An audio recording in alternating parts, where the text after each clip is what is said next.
Scott Morgan here, Michigan Sports Radio. Joining me are three gentlemen from the Coopersville Varsity football team. I'll let them introduce themselves. Go ahead. Troy Dunavec, senior. I play D-end. Leland N, senior. I play running back.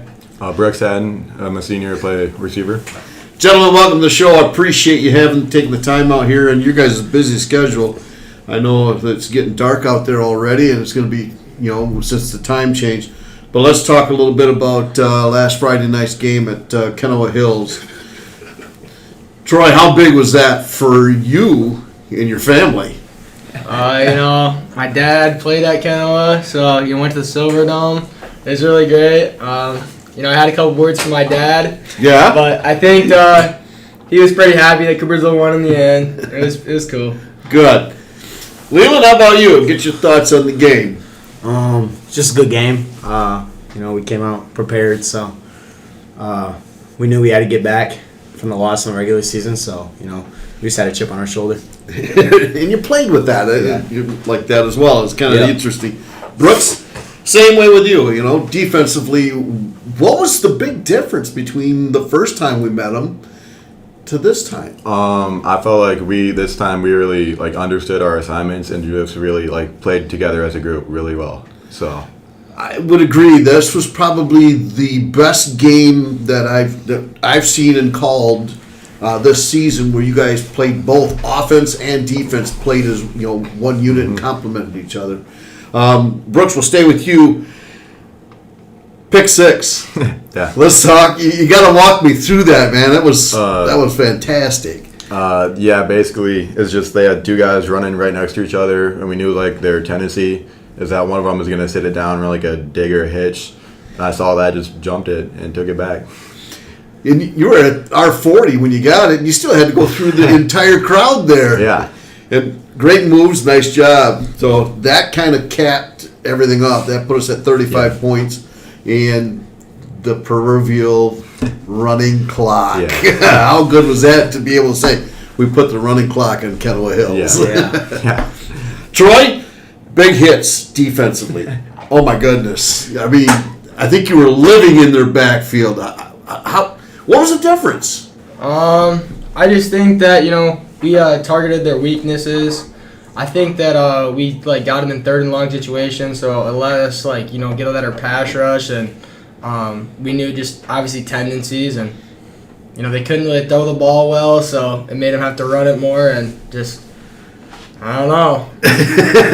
Hampton's a very good running back. Very good. And we held him in check all night. Leland, another interception yours, right? Yeah. Walk me through that big one, because that was huge, because it turned into some more points. Yeah, I mean, we're in green coverage, so.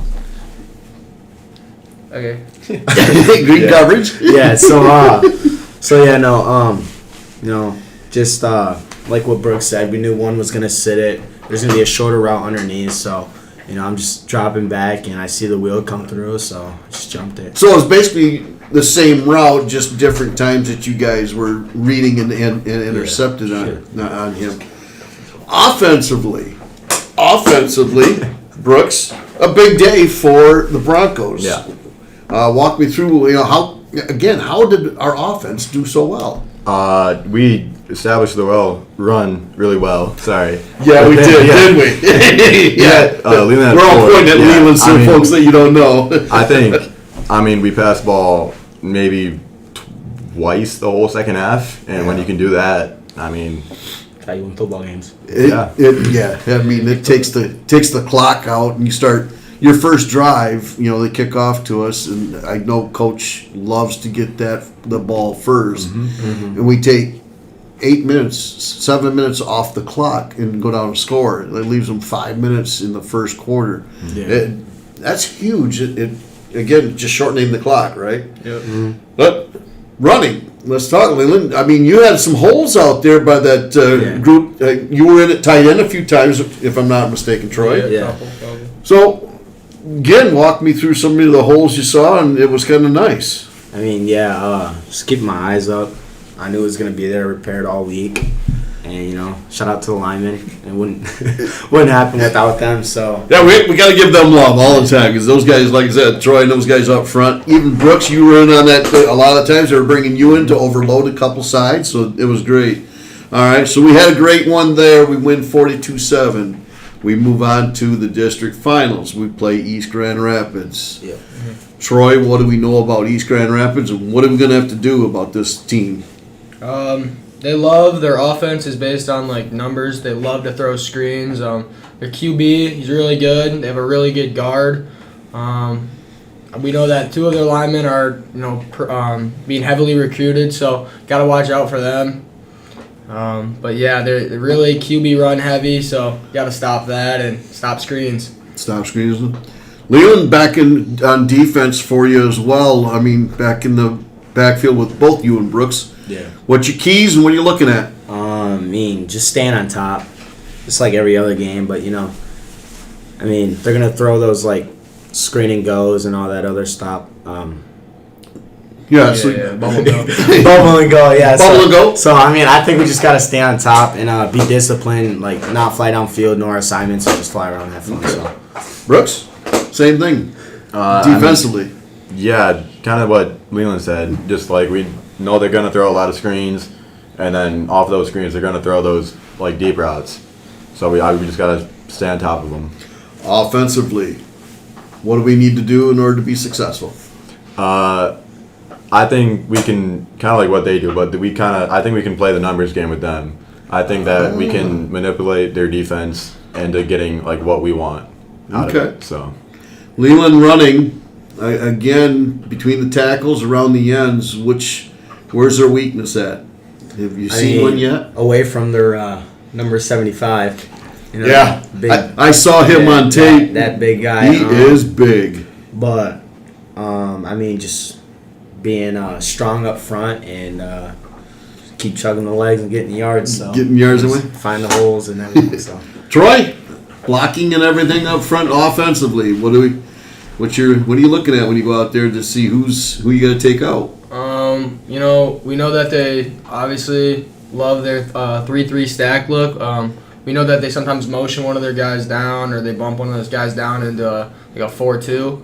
So, if we can just attack their weaknesses and if they get down to 3 front and we can run the ball up the middle and, limit number 75's impact on like the run game, I think we can really establish a run game.